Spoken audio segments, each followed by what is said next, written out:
ఇప్పుడు మనం 2024వ సంవత్సరం ఫిబ్రవరి నెల 1వ తేదీ నుంచి 15వ తేదీ వరకు ద్వాదశ రాశులు మీనరాశి వారి జాతకం చూస్తున్నామండి. గవ్వల శాస్త్రం. ఈ గవ్వల శాస్త్రాన్ని లకుట ప్రశ్న శాస్త్రం అంటారు, పంచాంగ శాస్త్రం అంటారు, చింతామణి శాస్త్రం అంటారు. చింతామణి అంటే మనకు కర్ణాటక రాష్ట్రంలో చింతామణి ఊరు కాదండి. చింతామణి పంచాంగమని 1000 ఖండస్సులు 1000 తలలు నరికిన చింతామణి అని ఉండేది. అలా ప్రకారం 1000 రకాల బాధలున్నా, 1,00,000 రకాల బాధలున్నా ఆ చింత తీర్చే యోగం కాబట్టి చింతామణి శాస్త్రం అన్నారండి. గవ్వలేసి చూద్దాం వారి పేరు మీద ఎలా ఉందో. మీనరాశి వారి పేరు మీద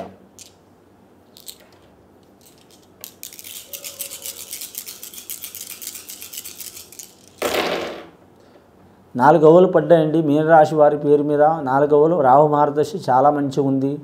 రాహు మార్గదర్శి మంచిగా ఉన్న వారికి మాత్రం సద్బ్రాహ్మణ ప్రాప్తి నుంచి చాలా వరకు మంచి ఫలితం ఉంటుంది. ఆధ్యాత్మిక ధోరణిలో వెళ్ళాలి తప్పకుండా. వారి జాతక బలంలో వారంలో ఒక్కసారి అయినా సరే ఏదైనా దేవాలయం, వారు నమ్ముకున్న దేవుడు కావచ్చు, దేవత కావచ్చు, వెళ్ళటం మంచిది. అలాగే పితృవాక్య పరిపాలన చేయాలి. పెద్దల మాట ప్రకారం నడవాలి. పెద్దల్ని గౌరవించాలి. విద్యార్థులకు విద్య విషయంలో కలిసి వచ్చే అవకాశం ఉంది. వ్యాపారస్తులకు వ్యాపార విషయంలో కలిసి వచ్చే అవకాశం ఉంది. ఉద్యోగం చేసేవారికి ఉద్యోగంలో కలిసి వచ్చే అవకాశం ఉంది. భార్య భర్తలతో మాత్రం అనురాగం మంచిగానే ఉంటుంది, కానీ లోపల కొద్దిగా మాత్రం దెబ్బలాట, గుద్దులాట అంటే అపార్థం చేసుకోకండి. ఏదో ఒక ఇబ్బంది ఉంటుంది కానీ బయటపడరు.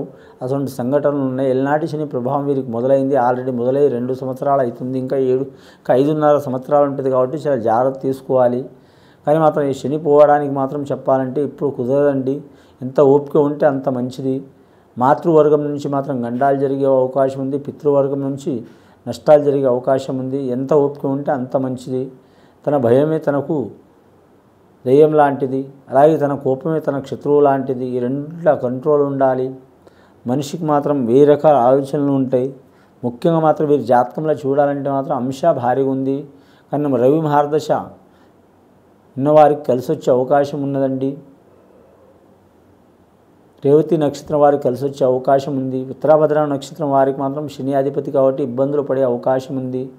అలాగే వీరి జాతకంలో చూడాలంటే మాత్రం ఒక కొత్త వాహనం కొనాలనుకున్నా, తీసుకోవాలనుకున్నా, లేదా ఇంట్లో గృహోపకరణాలు తీసుకోవాలన్నా కలిసి వచ్చే అవకాశం ఉంది. వ్యాపార విషయంలో చూడాలంటే ఏ వ్యాపారం చేసినా కూడా మాత్రం సరి సమానం ఉంటుందండి.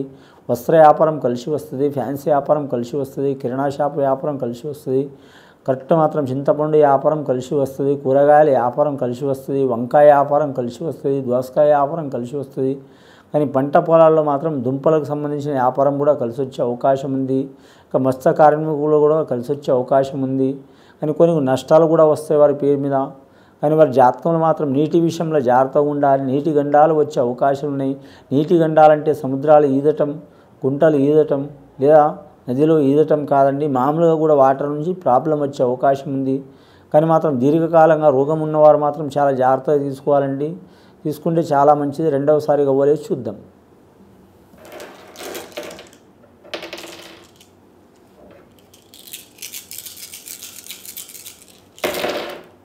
రెండవసారి గవ్వలు వేయాలంటే 5 గవ్వలు పడ్డాయండి. పంచమహారదశ జాతకం, పంచమ కూటం నడుస్తుంది వారి జాతక బలంకి. ముఖ్యంగా వివాహాది శుభకార్యాలు కోరుకునే వారికి లేట్ అయినా సరే లేటెస్ట్గా అయితే వారి జాతక బలంలా. ముఖ్యంగా వీరు జమానత్ ఇవ్వద్దండి. జమానత్ అంటే మధ్యవర్తి కావద్దు. డబ్బుల గురించి కానీ, పెళ్లి గురించి కానీ, ఇల్లు గురించి కానీ, స్థలం గురించి కానీ జమానత్ కావద్దు. అవసరమైతే ఇవి 1,00,000 రూపాయలనే ఇవ్వచ్చు. అప్పు కాదండి, మామూలుగా ఇవ్వచ్చు, వస్తాయి. కానీ అప్పు ఇచ్చేటప్పుడు కూడా జాగ్రత్తగా ఉండాలి. అప్పు తీసుకునేటప్పుడు కూడా జాగ్రత్తగా ఉండాలి. ముఖ్యంగా మంగళవారం రోజు అష్టమి కూడిన టైంలో ఇవ్వవద్దు. శుక్రవారం రోజు సప్తమి కూడిన టైంలో ఇవ్వవద్దు. అమావాస్య గడియల ఆదివారం ఇవ్వవద్దు. చాలా మంచిది కాదు. అది అప్పు సామాన్యంగా తీరదు. ఉప్పులో వేసినట్టే అవుతుంది. ఉప్పులో వేసినట్టే అవుతుంది. చాలా చిక్కు ఉంటుంది. మన భారతదేశంలో అన్ని దొంగిలిస్తారు కానీ ఉప్పును దొంగిలించరు. ఎందుకంటే ఉప్పు తీసుకుపోయినప్పుడు ఎవరు ఉప్పు పాత్ర వేసినట్టే అవుతుంది మన జీవితం. అలా అయ్యే అవకాశం ఉంది. ఒకవేళ మాత్రం మీరు రుణం ఇవ్వాలనుకుంటే మాత్రం కుడి చేతిలో ఇచ్చి ఎడం చేయి దానికి ఇట్లా టచ్ చేసి మాత్రం వేయండి, చాలా మంచిది. స్త్రీలు మాత్రం బంగారు ఆభరణాలు తీసుకోవాలనుకునేవారు, వస్త్రాలు తీసుకోవాలనుకునేవారు, అలాగే గృహానికి సంబంధించిన వస్తువులు తీసుకోవాలనుకునే వారికి కలిసి వచ్చే అవకాశం ఉంది. పుష్యమాసం చాలా వరకు శుభయోగం ఉంది. కానీ మాత్రం ముఖ్యంగా వీరి జాతకంలో చూడాలంటే 22వ తేదీ 1వ నెల నుంచి పడితే మాత్రం శుభయోగం ఉన్నది వారి జాతక బలంలా. 1వ తేదీ నుంచి 15వ తేదీ వరకు శుభయోగం ఉన్నది వారి జాతకంలో. ముఖ్యం 22వ తేదీలో జాగ్రత్తగా ఉండాలి. ఏ నెల అయినా సరే అంశబలం భారీగా ఉంటుంది.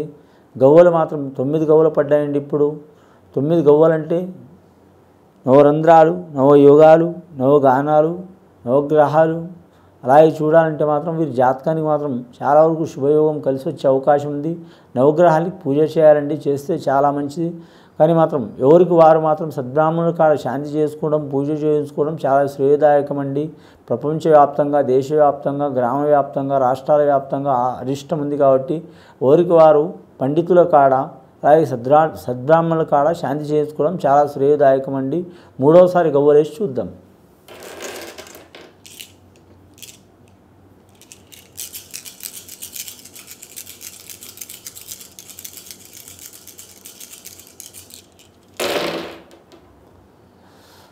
మొత్తం 5 గవ్వలు పడ్డాయండి. వీరి జాతకాన్ని చూడాలంటే 14 సంఖ్య పడ్డదండి. మొత్తం 4, 5, 5 14వ సంఖ్య పడ్డది. వీరు 14 లోకాల్లో ఎక్కడ పోయినా సరే మాత్రం కలిసి వచ్చే అవకాశం ఉంది. వీరి జాతకానికి లాస్ట్ సంఖ్య మాత్రం 5, 4, 5, 5 అంటే మాత్రం 14వ సంఖ్య. రాహు మార్గదర్శ కలిసి వచ్చే అవకాశం ఉంది. బుధ మహార్దశ వ్యాపారస్తులు కలిసి వస్తుంది. ఇది గుణం ఎట్లా ఉంటుందంటే రూపాయి ఖర్చు చేస్తే 10 రూపాయలు రావాలనుకుంటారు. ఒకరిని ముంచాలని గుణం ఉండదు, మునగాలని గుణం ఉండదు. అసలు అర్థం కారు. అసలు స్వభావం ఉంటుంది వీరి జాతకానికి. వీరి పేరు మీద రేవతి నక్షత్రం వారు పచ్చని స్టోన్ ధరించడం మంచిది. వెండితో కానీ, బంగారంతో కానీ, ప్లాటినంతో కానీ. అలాగే మాత్రం ఉత్తరాభద్ర నక్షత్రం వారు మాత్రం నీలపరాయి ధరించడం చాలా మంచిది. కానీ మాకు కలిసి వచ్చే అవకాశం ఉంటుంది. దారిద్ర్య బాధలు తొలగిపోయే అవకాశం ఉంటుంది. పెద్దల ఆస్తి కలిసి వచ్చే అవకాశం ఉంటుంది. కోర్టు కేసులు, చిక్కులు, చికాకులు, భార్యాభర్తలతో దూరం ఉన్నవారు దగ్గరకయ్యే అవకాశం ఉంది. లేదా దిద్దుతాయి కళ్యాణం అంటే 2వ కళ్యాణం చేసుకునే వారికి ఆడవారు కావచ్చు, మగవారు కావచ్చు, స్త్రీలు కావచ్చు, పురుషులు కావచ్చు కలిసి వస్తుందండి. ధనాదాయ విషయంలో లోటు ఉండదు.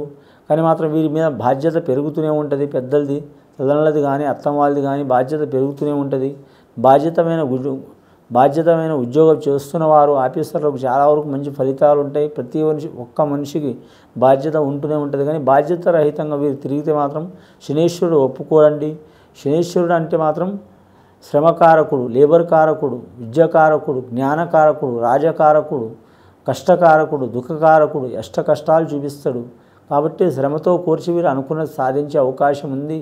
వీరి జాతకానికి చూడాలంటే మాత్రం గత కొన్ని సంవత్సరాల నుంచి పడుతున్న చిక్కులు, చికాకులు ఇంకా ఎక్కువయ్యే అవకాశం ఉంది. కాబట్టి మాత్రం ఎక్కువైనా పర్వాలేదు, ధైర్య సాహసే లక్ష్మి అని ఉన్నట్లు మీరు చేసే వృత్తిని చేసుకుంటూ నిదానంగా నడిస్తే తిరుగుండదండి. ఇది విని చూసి ఆచరించే వారికి గొప్ప ఫలితాలు కలుగుతాయండి. శుభం భూయాత్.